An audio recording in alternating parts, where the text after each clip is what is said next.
Capítulo 2. Víveres y venganza. Poco imaginaba yo la gran fiesta que suponía Halloween en un pueblo como el de la abuela. Allí en Chicago no le dábamos mucha importancia. Un poco de truco-trato envueltos en una sábana, quizás una lámpara de calabaza de una tienda de Woolworth con una vela en su interior, si es que las ventanas de tu apartamento daban a la calle. Pero no iba más allá de eso. Aquí abajo duraba semanas, y era peor los fines de semana. Para cuando el día de Colón había terminado, la mitad de las letrinas del pueblo estaban arrancadas y derribadas. Una mañana al llegar al colegio, encontramos una calesa anticuada sobre la torre del campanario, oscilando sobre un eje. Me imaginaba que la abuela sería un objetivo. Los ancianos de grandes casas lo eran, aunque la abuela no era una anciana más. Lo que no sabían los que celebraban Halloween es que esa era su fiesta favorita, y siendo en su mayoría chicos, no parecían recordar la lección de un año para otro. El otoño era la estación favorita de la abuela. Le gustaba almacenar sus provisiones para cuando hacía frío. Tan pronto las primeras heladas golpeaban su jardín, se ponía a buscar comida más lejos de casa. Era como una gran ardilla de cola esponjosa en delantal, recolectando para el largo invierno. Halloween caía en domingo aquel año, e iba a tener lugar una fiesta del colegio en la noche del sábado para todo el vecindario. Era el típico plan escolar para mantenernos alejados de las travesuras. Cuando la abuela lo escuchó, dijo: «Si hacen el juego de pescar manzanas con la boca, trae 2 o 3. Las asaremos con azúcar moreno». Al tener 15 años, yo no le contaba a la abuela más sobre el instituto que lo imprescindible, pero igualmente ella siempre parecía enterarse de todo, así que le mostré la notificación del director, el señor Fluke. La gramática no era buena, así que la señorita Butler había hecho de escritora fantasma. Solicitaba a los padres proveer de piscolabis para la fiesta. En aquellos tiempos la gente acudía en manada si había algo de comer. «Víveres», dijo la abuela analizando la solicitud de la señorita Butler. «Eso implica tartas». «¿Grosellas?», pregunté. Ella era famosa por su tarta de grosellas. Pero hizo un gesto con la mano como descartando la idea. «Uno no hace una tarta de fruta enlatada hasta final del invierno, cuando no tiene más remedio». Hablaba del invierno que se acercaba como si se tratase de una guerra que tuviese que librar. Yo debía imaginarnos a ambas en un iglú, pescando peces arrojando una lanza a través del hielo. «Calabazas y nueces», dijo, «y vamos a estar ocupadas día y noche. Muchacha, espero que aún te acuerdes de cómo estirar el hojaldre con el rodillo». Acabábamos de terminar la cena. Me escabullí de la mesa con una galleta desmigajada de polvo para hornear en el bolsillo. La abuela y yo habíamos estado discutiendo acerca de Bootsy. La abuela no había oído hablar nunca de la comida para gatos enlatada, y había valiosas sobras de comida de la mesa por ahí. Ella afirmaba que los gatos eran cazadores naturales, y que Bootsy podría buscar su propia comida. «Los gatos son como los Burdicks», decía. «Comen cualquier cosa que puedan morder». Y era cierto. Bootsy empezaba a olvidar que era una gata de ciudad. Se fue acomodando en la casa de adobe y haciéndose más gorda y más redonda con su dieta a base de pájaros, ratones de campo y otras cosas en las que prefería no pensar. Pero odiaba verla así de independiente. La mayoría de las tardes le daba a hurtadillas un obsequio de mi plato. A menudo esperaba sobre el porche con la cabeza inclinada. La abuela lo sabía, tenía ojos en la nuca.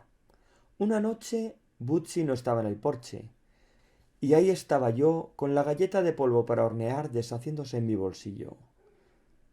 Entonces escuché un ligero sonido por los arbustos de espirea. Era un sonido tintineante, seguido de un llanto lastimoso. Esperaba que no fuese Bootsy, pero sabía que era ella. Forcé la vista para ver a través del oscuro jardín. 2 ojos verdes captaban la luz de la cocina. La llamé y acudió, o lo intentó. Bootsy se dirigió hacia adelante y entonces cayó hacia atrás e hizo un círculo sobre sí misma. Yo ya estaba en el jardín, alzándola en brazos. Ella arañaba mi hombro y temblaba. Al levantarla, vi la tapa de una lata totalmente oxidada, atada muy ceñida a su cola por un trozo de cordel. Aunque no tenía permitido meterla en la cocina, me fui para dentro, sujetándola en alto. La abuela frunció los labios, cogió unas tijeras de podar y cortó el cordel. «Ahora sácala fuera», dijo señalando la puerta. La abuela volvió al fogón para remover algo. La cocina estaba llena de un olor espantoso. De mala gana, solté a Bootsy sobre el porche trasero. Cuando me di la vuelta, el olor procedente de la sartén del fogón era suficiente para despellejarme los ojos. «Abuela, ¿qué es eso?» «Pegamento. El mejor pegamento que puede uno usar. Mejor que el que compras en una tienda. Une la madera con la madera, el metal con el metal, y los deja pegados hasta el día del juicio final». Se giró del fogón respirando con dificultad, con las gafas empañadas y las mejillas húmedas. «Vamos a necesitar más alambre», afirmó mientras miraba en un cajón. «Y un martillo. No el martillo de tapicero, el grande. Y hay un clavo en la vía del tren por alguna parte». Había aprendido a no preguntar. Lo mejor era seguirle la corriente. En un rato estábamos marchando al porche trasero, abrigadas. Yo llevaba puesto mi abrigo de cuadros del invierno pasado, el cual me quedaba corto de mangas. Era una noche gélida, con un anillo alrededor de la luna. La abuela y yo no éramos más que sombras, generando nuevas sombras sobre el camino de atrás, más allá del jardín y de la cuerda de tender la ropa. «Atareada, atareada, atareada», murmuraba para sí la abuela. «Hay tanto que hacer». Ella llevaba la sartén de pegamento. Yo cargaba con el resto. La casa de adobe donde vivía Bootsy estaba frente a la letrina, al final del camino trasero. Una vid de linterna japonesa que crecía por toda la letrina traqueteaba al viento de la noche. La letrina de la abuela era una de las últimas que quedaban en pie. Los chavales que celebraban Halloween habían atacado muy cerca, en la casa más próxima. Aquella letrina era ahora un montón de leña desparramada, y la plataforma con dos agujeros que tenía en su interior se encontraba colgando de la valla. Dejando sobre el suelo el pegamento ardiendo, la abuela cogió el clavo de mi mano. Con dos poderosos golpes de martillo, lo hundió en la tierra junto a la puerta de la casa de adobe. Enrollando el cable alrededor del clavo, lo tensó a través del camino para atarlo al tronco de la vid de linterna japonesa unas 5 pulgadas sobre el suelo, mientras refunfuñaba y se doblaba. «Encuéntranos un par de cajas sobre las que sentarnos por ahí», señaló a la casa de adobe. «Esto puede ir para largo». La casa de adobe era el lugar donde el abuelo Dowdell había guardado todo lo que poseía. Dentro tan solo había sitio para la abuela y para mí, sentadas en las cajas junto a la entrada. La sartén de pegamento se enfriaba a sus pies. Bootsy nos encontró. Aunque no le gustaba el olor a pegamento, saltó sobre mi regazo, acariciando con el hocico en busca de galletas de polvo de hornear. Le di una y sujeté a Bootsy cerca para mantener las manos calientes. Había un silencio tal que podías escuchar a Bootsy masticar y desde varias millas de distancia se oía el silbido lastimoso de un tren de mercancías. Estábamos tan silenciosas como una tumba. Nada podría parecer más abandonado que esa casa de adobe y aquella letrina.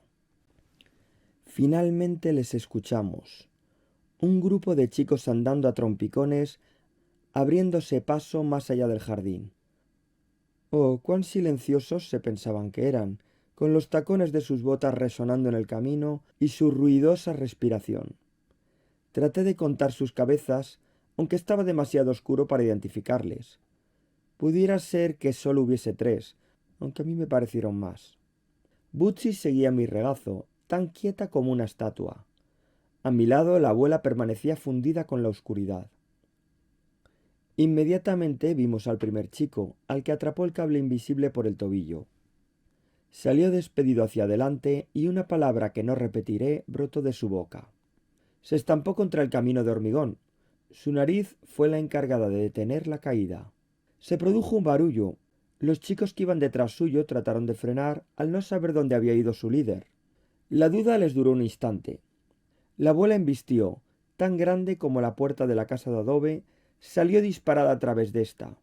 La luz de la luna iluminaba su pelo blanco como la nieve y parecía medir 8 pies. Era capaz de provocarle un infarto coronario a un coronel. Mientras el chico levantaba su aturdida cabeza, ella volteó la sartén de pegamento sobre él. El pegamento estaba ahora frío. Más tarde se endurecería. Él gritó, claro, y esto aterrorizó a los otros. Chocaron los unos con los otros y con el muro de la casa de adobe. Trataron de escapar de la abuela. Debían de pensar que era un espíritu inquieto. En cierto modo lo era. Los chicos balbuceaban. Uno pensaría que se detendrían y se irían por donde habían venido. Pero no. Pisotearon al chico caído y se golpearon con la valla trasera al correr. El chico pisoteado se levantó y le siguió con una postura a medio camino entre agachado y lisiado. Se topó con la valla y sus grandes piernas de patán volaron por el aire de la noche. Aterrizó al otro lado y por el sonido diría que lo hizo nuevamente con la cara. Se hizo el silencio. Habían pasado muchas cosas en un breve espacio de tiempo. Butchie se desvaneció de mi regazo. Acompañé a la abuela de vuelta. Una corona de vapor procedente de su pesada respiración se elevó en la brumosa noche. El camino estaba cubierto de cosas que parecían habérsele caído a los chicos del Halloween. La abuela se agachó y recogió un cuchillo. Lo abrió y el filo resplandeció. Con la luz del halo lunar pude ver las iniciales talladas en el mango. Hay una A, una F y una J y una R, dijo entrecerrando los ojos. No me digas. Era la clase de cuchillo que le gusta a los chicos, y la abuela le daba su aprobación también. Cerró la hoja y lo guardó en su bolsillo. Y mira qué tenemos aquí. Era una sierra de mano, estrecha, muy práctica para serrar postes de letrina, y de tamaño ideal para llevarla encima. Esto cuesta un buen dinero, dijo recogiéndola. Encontramos un saco que aún estaba medio lleno de harina, abandonado en el camino. Era harina para mezclar con agua y ensuciar porches, y quizás gatos. Esto servirá para nuestras tartas, dijo, así que lo recogí. Dejaré este cable tensado hasta la mañana, así que mira por dónde pisas al volver a casa. Yo voy en un rato. Significaba que iba a la letrina, y lo decía con cierta satisfacción, ya que ésta aún seguía en pie. En el colegio, a la mañana siguiente, estábamos algo cortos de chicos. Por supuesto que habíamos estado cortos de chicos todo ese tiempo. Solo 6 o 7. Y 27 de nosotras éramos chicas. Pero incluso cuando conté en ambas aulas aquella mañana, tan solo había 3. Elmo Lipper y los hermanos Johnson. Y no eran chicos del pueblo, eran los chicos del campo, con botas y mono de tirante. Nadie mencionó las ausencias, o al menos nadie me las mencionó a mí. Pero al igual que la abuela, yo no era la primera persona a la que la gente corría a contarle las noticias. Cualquiera que piense que la gente de pueblo es más amable que la de ciudad, vive en una ciudad. Con la excepción de Ina Raek Yates, todos los demás me evitaban. La líder de las chicas era sin duda Carlene Lovejoy, la hija del comerciante de grano. Era tan pija como le era posible en aquellas circunstancias. Si alguna vez se molestaba en mirarme, era para preguntarse si aún seguía allí o ya había abandonado. Yo seguía siendo de las marginadas. Aquella noche la abuela apenas pudo terminar las tareas del hogar debido a las prisas. El único agua que teníamos procedía del tanque que había en el fogón del Hierro Negro. Racionábamos el agua en 2 cacerolas sobre la mesa de la cocina, una para la espuma y otra para enjuagar. Ella lavaba y yo secaba, y andaba metiéndome prisa. Pero abuela, ¿a dónde vamos? A hacer una visita al viejo Nyquist. Este pueblo estaba lleno de gente con un pie en la tumba, si queréis saber mi opinión. Abuela, ¿es viejo de verdad?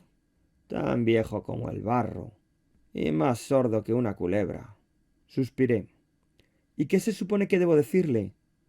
Si tienes suerte, nada, respondió, de manera que tramábamos algo. Pronto la abuela y yo estábamos fuera, abrigadas al frescor de la noche. Yo iba tirando de un viejo carrito rojo que había sacado de la casa de adobe. Uno podía encontrar casi cualquier cosa en la casa de adobe. El carro había sido de papá cuando era niño, y ahí que íbamos, dando patadas a las hojas. Bien podríamos haber sido una abuela cualquiera y su nieta, pero no lo éramos. Éramos la abuela Dowdell y yo. El viejo Nyquist era un granjero que se había retirado en el pueblo. Vivía una o dos calles antes de las vías del Wabash, en una casa en un terreno esquinero. Tenía un granero detrás. No se apreciaba ninguna luz en aquella propiedad. Se va a la cama con las gallinas, explicó la abuela, pero inspeccionó la casa cuidadosamente para asegurarse. ¿Y qué se supone que debemos hacer, abuela? ¿Despertarle? Se supone que no debemos hacerlo. Ya estábamos en el jardín grande. La abuela alzó la vista a un árbol con una copa alta y frondosa. Examinó el terreno a su alrededor. El viejo agarrado, murmuró. Viejo tacaño. Debía de referirse al viejo Nyquist. Eso es un nogal, dijo. Sus nogales. Señaló al suelo, pero no lograba ver ninguno. Claro que la luz de la luna no iluminaba todo, y había muchas hojas caídas. El viejo bribón dijo que podía coger todo lo que hubiese caído. Él sabía que no había suficiente para una tarta de 15 centímetros. Ya imaginaba que me estaba tomando el pelo. Ese viejo. Pero ella ya estaba sacando 2 sacos de arpillera de los dobladillos de su abrigo. Un abrigo viejo que perteneció al abuelo Dowdell. Bueno, cojamos lo que podamos. Nos agachamos y empezamos a trabajar el jardín. Ten cuidado con lo que recoges, avisó la abuela. No todo lo que hay en este jardín son nueces. Tiene un perro. Estaba oscuro. Era un trabajo difícil. Llevaba una vida encontrar un manojo de nueces, y las estábamos pelando. A la abuela no le iba mucho mejor. Estaba de pie, llevándose la mano a la espalda dolorida. Su vista se posó sobre el granero de Nyquist. Un tractor estaba justo dentro con la puerta abierta. Supongo que lo usaba como coche después de retirarse al pueblo. La abuela parecía estar mirándolo. Me entregó su manojo. Entre las dos no teníamos suficientes nueces para una tarta. Si surgen problemas, murmuró, paras y sales corriendo. Me quedé inmóvil en el sitio mientras la abuela andaba hacia el granero, manteniendo la casa a la vista. El granero se elevaba sobre su propia sombra. Había bidones de aceite y jaulas de gallina y neumáticos sin dibujo apoyadas sobre el tractor. La abuela estaba de pie a la luz de la luna. Hizo rodar uno de los neumáticos fuera del montón. Enganchándolo a su brazo, se dirigió hacia la puerta del granero. La nariz del tractor, marca Massey Ferguson, sobresalía. Colgó el neumático de la tapa del radiador. Yo estaba paralizada. No tenía ni idea de lo que iba a pasar a continuación. Ahora ya estaba medio tragada por la oscuridad de la puerta del granero, después tragada del todo. Yo permanecía como una escultura en el jardín. Una explosión estridente sacudió la noche. El tractor volvió a la vida con un enorme rugido, tosiendo y petardeando. El perro del viejo Nyquist salió de repente de debajo del porche, aullando, y se persiguió a sí mismo por todo el jardín. El tractor se movió a trompicones hacia adelante, cogiendo velocidad. Mientras cruzaba el jardín a la luna llena, pude ver a la abuela sentada en el asiento del tractor, con la cabeza blanca y alta. Vale, sabía arrancarlo, pero ¿sabría pararlo?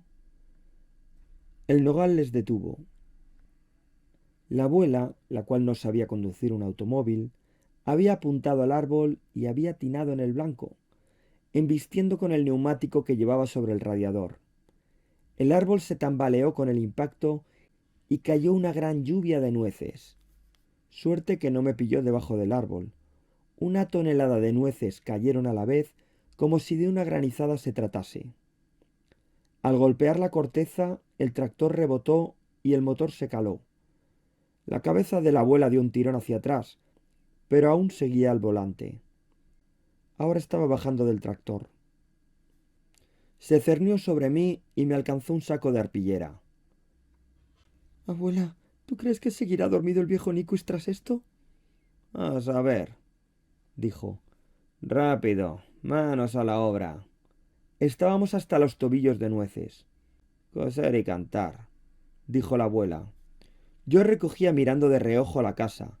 Ningún viejo apareciendo sobre el porche con los ojos ensangrentados me iba a sorprender. Continúa, decía la abuela. Tendrá que encender las luces primero. Le sacamos una buena ventaja. Finalmente tenía tantas nueces que no podía ni levantar el saco. De alguna forma que no me explico, conseguimos meterlo en el carrito rojo de papá. Estaba desesperada por escabullirme de allí. La abuela tenía que darse prisa para seguir mi ritmo, mientras yo tiraba del carro, girando la esquina y bajando la calle. Mi corazón latía con fuerza y no era capaz de mirar atrás. El perro del viejo Nyquist aún seguía aullando. Pero abuela, ni siquiera has devuelto el tractor a su granero. No sabría cómo darle marcha atrás a esa cosa, dijo.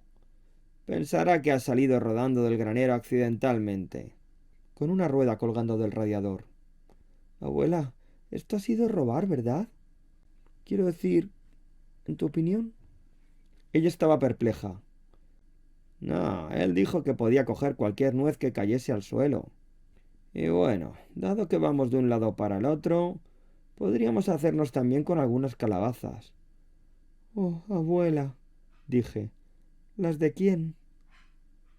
Eran las calabazas de los Pessingers. Ellos vivían igual que la abuela en la última casa de su calle. No era posible aparentar que estábamos dando un simple paseo, aireando nuestras nueces. La calle se detenía al final de su casa. A partir de ahí era todo vereda para las vacas y su terreno de calabazas. Solo se veía una luz encendida en una de las ventanas de la planta de arriba de los Pessingers. Creé una nota mental para poner una gota de aceite en las chirriantes ruedas del carrito la próxima vez. Cuando llegamos a su valla, la abuela hizo una pausa para asimilar el paisaje. A nuestra espalda, el pueblo era como una pequeña isla de árboles que suspiraban y humo de chimeneas elevándose en el cielo. Tras nosotros, el campo se desplegaba en brillos plateados a la escarcha a la luz de la luna. Y ahí estaban las calabazas, recostadas sobre el suelo, brillando bajo su follaje cubierto de maleza. La abuela se puso a buscar algo en el abrigo del abuelo Dowdell y sacó el cuchillo de los chicos de Halloween con las iniciales en el mango. El filo salió como un resorte, y la abuela se dirigió hacia las calabazas y cortó el tallo de 2 grandes y otra de tamaño mediano, mientras yo miraba sin parpadear la luz en la ventana de los Pessingers. La abuela se movía como una mujer con la mitad de años y con la mitad de tamaño. De alguna forma logró mantener el equilibrio del peso de las calabazas y las nueces en el carro. Yo a duras penas podía girar las ruedas, pero deseaba estar en cualquier otro lugar. Ya veíamos nuestra casa cuando dije: Abuela, en tu opinión, ¿coger estas calabazas ha sido robar? Les dejaremos una tarta sobre el porche, dijo. Y no inclines las nueces que se salen del carro.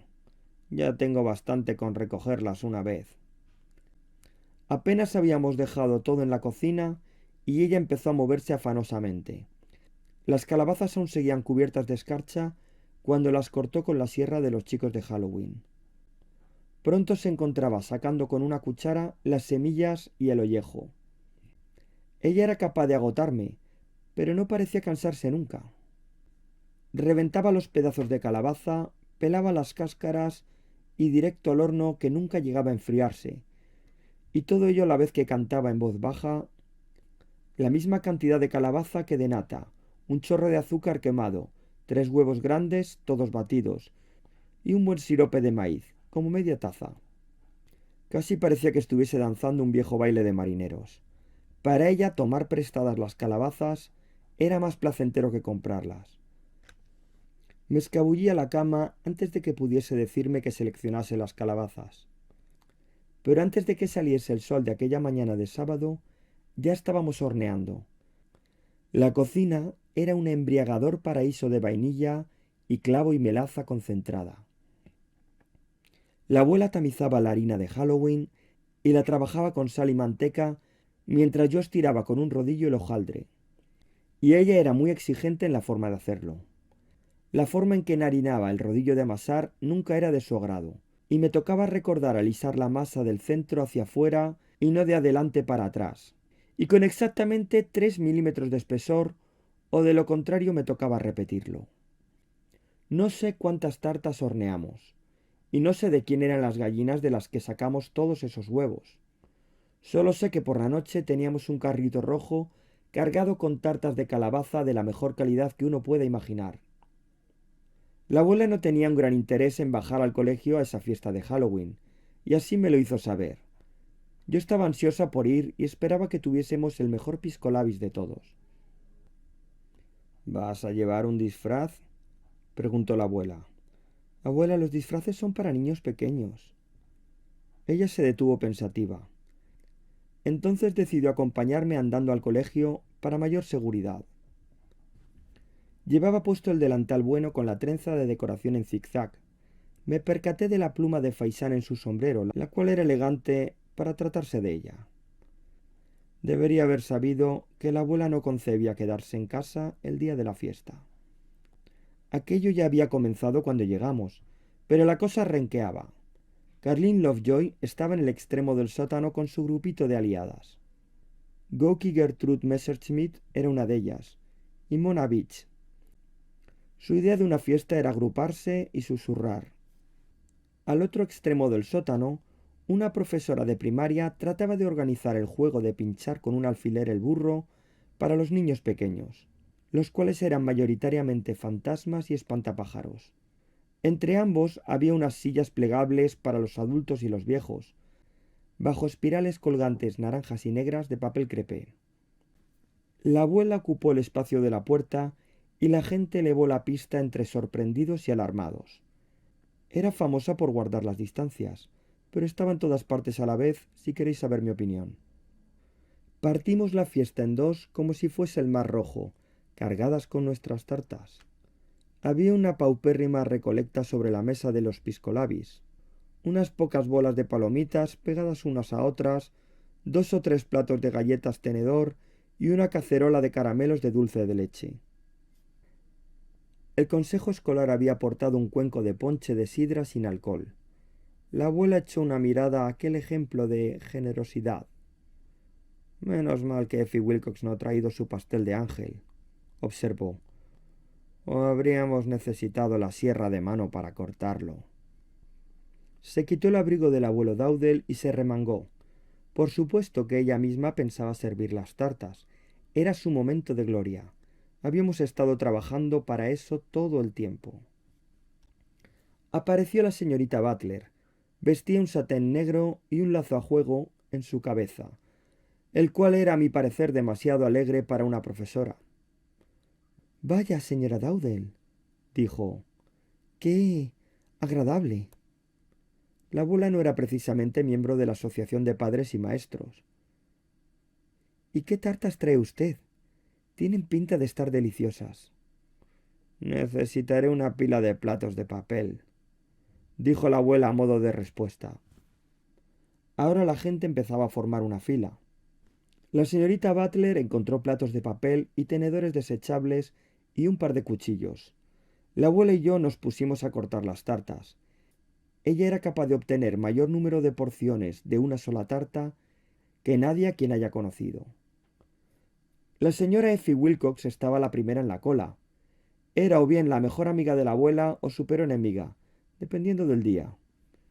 Era una señora con un aspecto inusual, bizca, y sus dientes sobresalían tanto que se le echaban a uno encima. Bien, Effie, dijo la abuela. Nueces o calabaza. Tan solo una rodaja fina de cada una, dijo la señora Wilcox mirando a todas partes. Estoy tratando de comer menos. Yo andaba asombrada viendo cómo los adultos se empujaban por ser los primeros. Pero he aquí que llegó Ina Ray Yates, la cual siempre se veía tan pálida y demacrada que le corté una porción extra grande de la de calabaza. Al verla pasar, la abuela me susurró: Esa es la chica más delgada que he visto en mi vida. Podría echarse a descansar a la sombra de la cuerda de tender la ropa. La mayoría de los chicos de secundaria, empujados por Milton Grider y Forrest Pack Jr., se asustaban al pasar por delante de la abuela. Carlin Lovejoy se dignó a permitir que yo la sirviese, seguida de su grupito de chicas de falsas sonrisas, Gertrude e Irene Stempel y Mónica Beach. El suministro de tartas nos estaba cundiendo bastante, ya que medio pueblo había pasado por allí. Entonces vi al director, el señor August Fluke, al final de la cola. Cuando llegó a donde estaba la abuela, contemplamos un espectáculo terrible. Decaído frente al señor Fluke estaba Oggy, su hijo. Oggy estaba en secundaria con nosotros, pero no era fácil reconocerle. Su cabeza estaba afeitada y su cuero cabelludo había sido frotado hasta quedar en carne viva, hasta el punto de que habían empezado a salirle costras. El vendaje de su nariz se extendía por toda la cara. Era August Fluke Jr. en un estado lamentable y deprimente. Mi mandíbula no se sostenía del asombro. Esa piel despellejada, la cabeza rapada, aquella nariz. No podía ni mirarle. Agachando la vista pude ver cómo la abuela dejaba caer el cuchillo que había estado usando para cortar las tartas. Sacó del bolsillo del delantal otro cuchillo muy distinto, el que había encontrado en el camino que llevaba a su letrina. De alguna forma se las apañó para mostrar las iniciales del mango al abrir el filo. Lo hundió en la tarta y le cortó a August Fluke Jr. una porción con su propio cuchillo.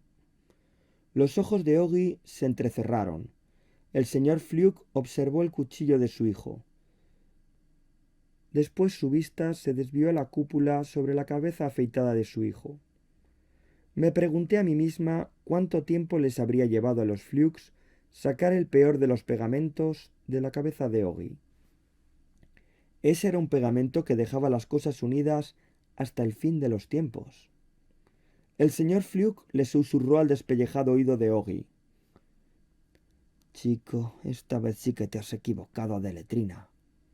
Y Oggy vio claro que la abuela tenía intención de quedarse su cuchillo. Ella miró a su padre, que estaba tras de sí, y le dijo: ¿Calabaza o nueces?